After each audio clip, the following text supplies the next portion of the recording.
Assalamualaikum warahmatullahi wabarakatuh. Yang saya hormati dosen pengampu mata kuliah agama serta teman-teman yang saya banggakan.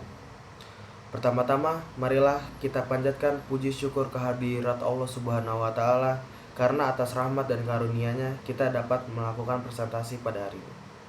Pada kesempatan ini, kami akan mempresentasikan materi mengenai biografi dan sejarah perkembangan Islam pada masa Habib Thoha bin Muhammad bin Yahya. Sebelum melakukan presentasi pada kali ini, izinkan saya memperkenalkan kelompok saya. Saya Bionkan Valitar Deli dan teman saya Tengku Alisa Zafira, Zakia Arit Salsabila, Dalva Salsabila Putri, Laksita Atari, dan Arinda Wirasti Ramadhani. Baiklah, tanpa berlama-lama, mari kita mulai pembahasannya. Yang pertama yaitu biografi tentang Habib Thoha bin Muhammad bin Yahya. Di mana biografi Habib Thoha bin Muhammad bin Yahya ini sendiri merupakan seorang ulama besar keturunan Ba'alawi yang lahir sekitar tahun 1192 Hijriah di Pekalongan dan dikenal sebagai tokoh dakwah, pejuang, serta penasehat bangsawan di Jawa. Beliau memperoleh gelar kehormatan keraton Kanjeng Raden Tumenggung Ronggo Prawiro-Kusumo karena telah membantu perjuangan Pangeran Mangkubumi. Habib Thoha bin Muhammad bin Yahya dimakamkan di Jalan Depok, Semarang yang kini telah menjadi kompleks ziarah penting. Di sini saya akan menjelaskan tentang sejarah perkembangan Islam di masa Habib Thoha bin Muhammad bin Yahya. Pada abad ke-18 hingga ke-19, perkembangan Islam di Jawa dan Nusantara ditandai oleh peran kuat ulama dan Habib keturunan Nabi serta hubungan mereka dengan kekuasaan lokal. Islam berkembang tidak hanya sebagai ajaran agama, tetapi juga sebagai sumber perlawanan politik, identitas sosial, dan sistem pendidikan. Ini juga ditandai dengan intensifnya para ulama menuntut ilmu ke Mekah dan Hadramaut. Hal ini memperkuat tradisi keilmuan Ahlus Sunnah wal Jamaah Al-Syafi'i dan tasawuf di Jawa. Selanjutnya saya akan menjelaskan tentang warisan Habib Thoha sebagai dai dan pengembangan jaringan sosial ekonomi. Yang pertama, peran keagamaan dan dakwah. Jadi beliau ini memiliki karisma spiritual yang kuat sehingga banyak penguasa lokal berguru pada beliau. Yang kedua, peran sosial dan politik sebagai pejuang diplomat keagamaan.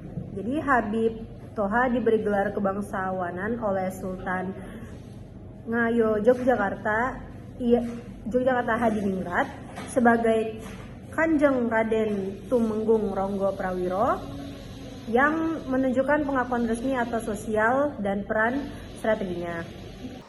Lanjut ke poin ketiga, jaringan keturunan dan kelompok sosial, silsilah dan keturunan. Beliau memiliki nasab kuat keturunan Ba'alawi. Banyak keturunannya yang menjadi ulama atau aulia, salah satunya Habib Hasan bin Thoha yang dikenal sebagai Singo Barong. Dan selanjutnya yang nomor keempat adalah pemberdayaan ekonomi dan sosial melalui tradisi religi. Sosial ekonomi, Pemkot Semarang mengembangkan makam beliau sebagai salah satu wisata religi yang berdampak pada ekonomi sosial. Dalam peringatan hari wafatnya juga diselenggarakan festival UMKM di kawasan Jalan Depok. Dan yang nomor kelima adalah simbol persatuan dan identitas lokal. Peringatan hari wafat Habib Thoha dijadikan momentum media pemersatu masyarakat sebagai gambaran persatuan dan kesatuan NKRI. Kemudian selanjutnya ada kontribusi dari Habib Thoha dalam pendidikan Islam. 1. Sebagai guru besar, ulama atau pengajar. Habib Thoha ini dikenal sebagai guru besar. Banyak sultan, adipati, dan bahkan senopati di Jawa berguru kepada beliau.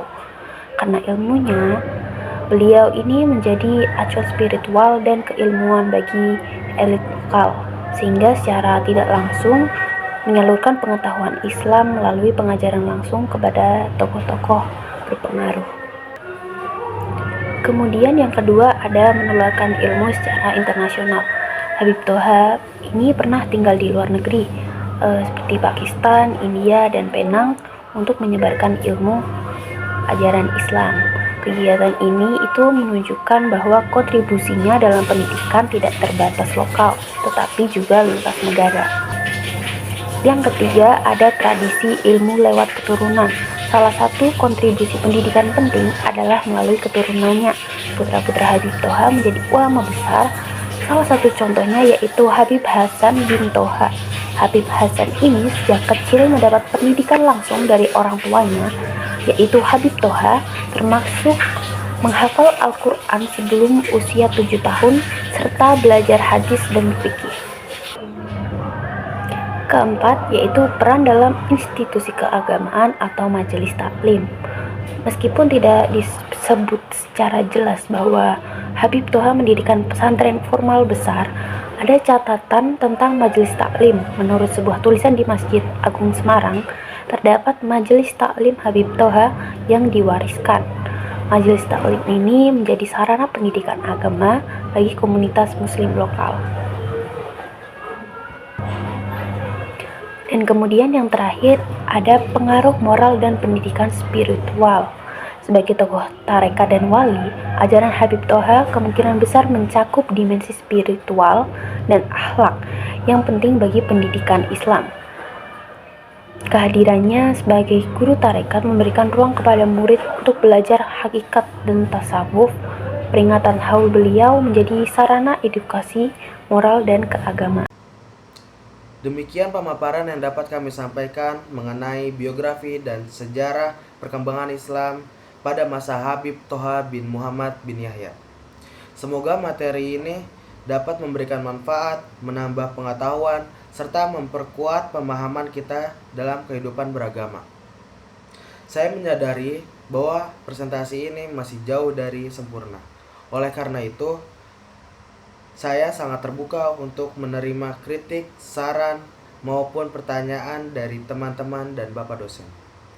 Terima kasih atas perhatiannya dan kerjasamanya. Wassalamualaikum warahmatullahi wabarakatuh.